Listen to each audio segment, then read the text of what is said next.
Good evening to all of you, and thank you for joining us here on 13 Plus. I'm Mary Coleman. A very happy Monday to all of you.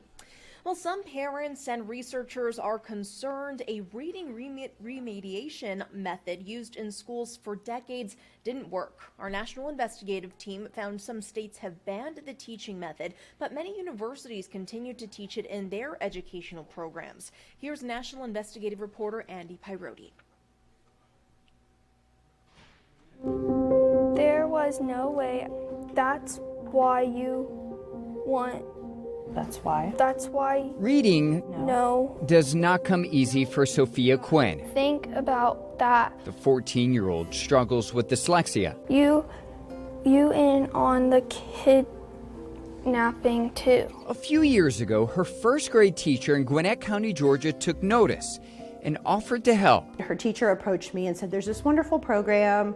We select one kid from each class, the bottom of the reading level. It's one-on-one. They're going to try and help her. Sounded like a godsend. Yeah, I felt like, oh, they're rolling out the red carpet for me. This is going to be great. I was so thankful. After 20 weeks in the program, Sophia's reading did not improve. What's the cheapest pet you got? It seemed to be getting worse.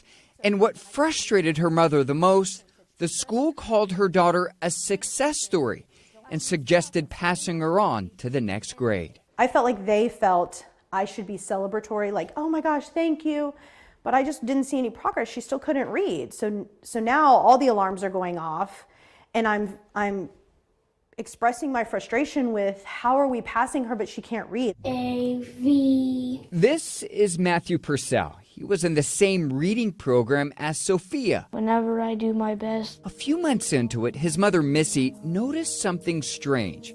She says while Matthew was reading at home, she saw him guessing words using pictures on the page, not sounding the words out. Third grade, level D. Missy is a former school teacher herself. Most of the time when he was reading, he was looking at the words and then the pictures. Words, pictures, words, pictures. So he was reading pictures. He was being cued by the pictures. What Missy is talking about is a reading method called 3-cueing. It's a theory where kids are encouraged to only sample the letters and the words in the text, relying mostly on prediction and context for comprehension. For example, a child may be shown a page with this picture and text.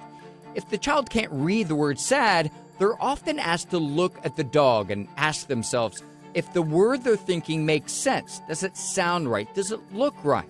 Some experts believe cueing doesn't put enough emphasis on phonics, sounding out words. I remember it was kind of hard and stressful because they told me to guess and look at the pictures to spell the words and stuff. Problems with reading and frustration lingered after leaving the program. Can't read it. Here's Matthew about 4 years later. Just do your best. I can't. I don't know any of these words.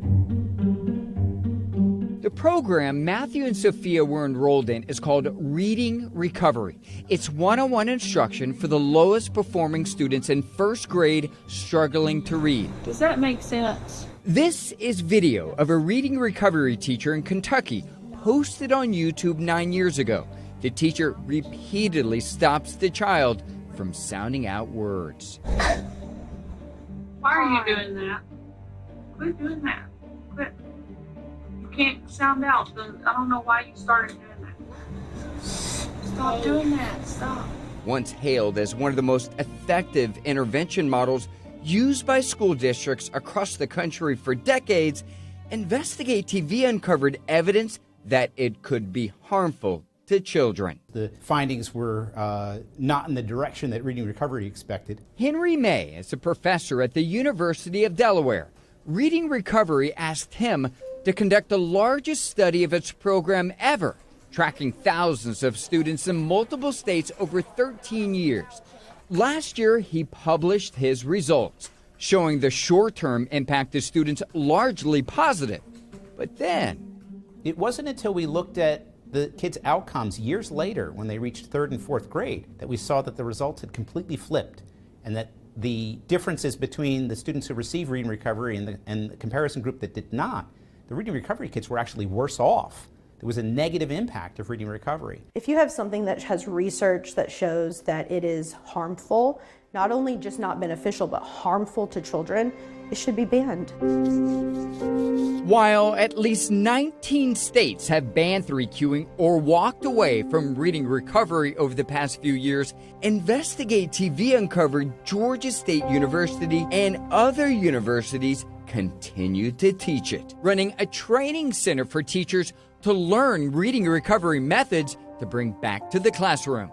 Since 2023, school districts in 5 states, including Georgia, had paid the university $243,000 for the instruction.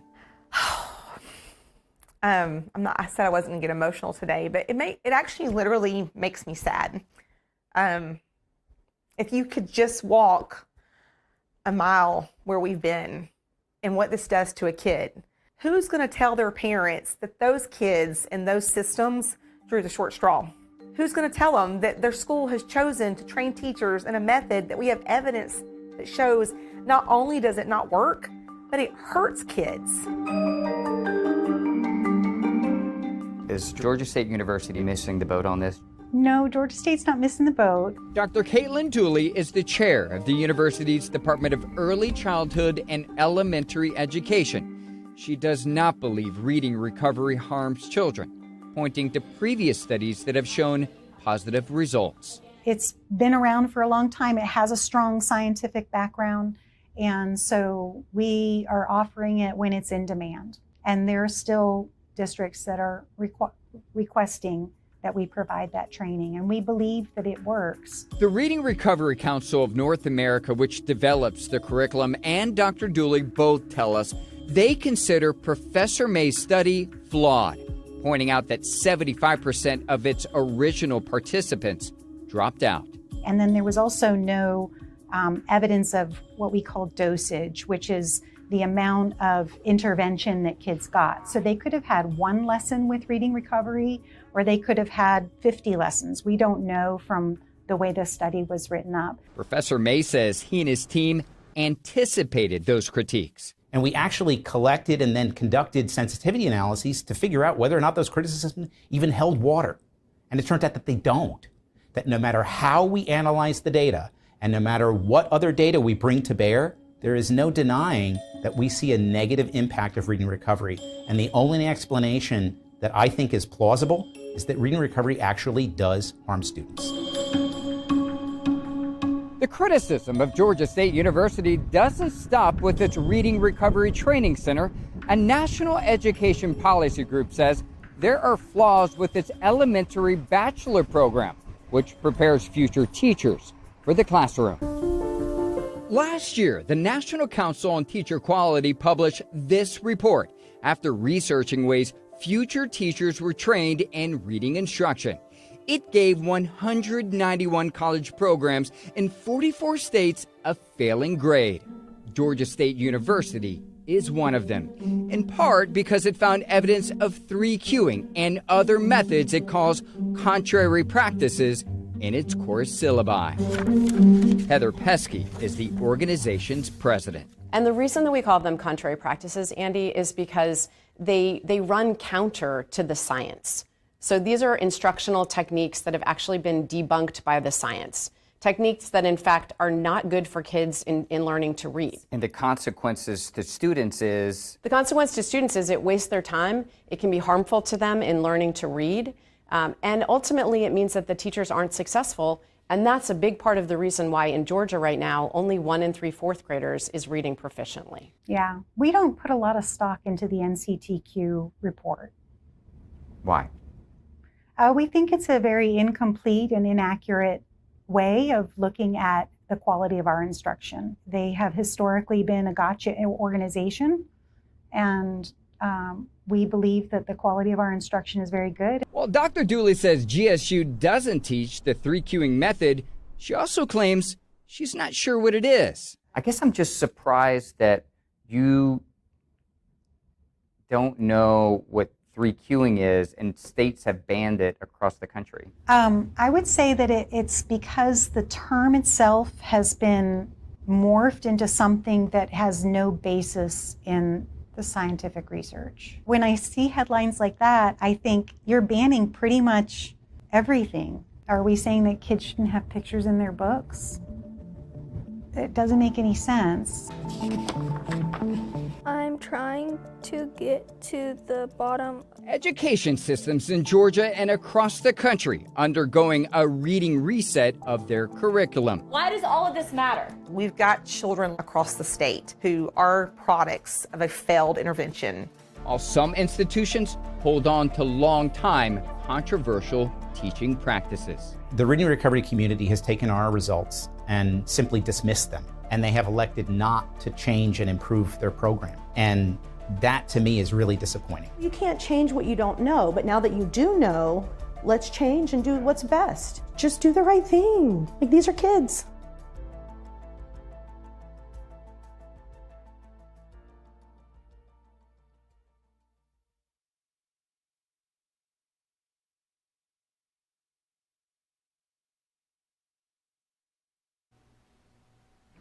We hope you're having a great evening and will join us for 13 News Live at 10 for more of your news and weather. Here's a live look from our Mount Bigelow camera. Have a great night.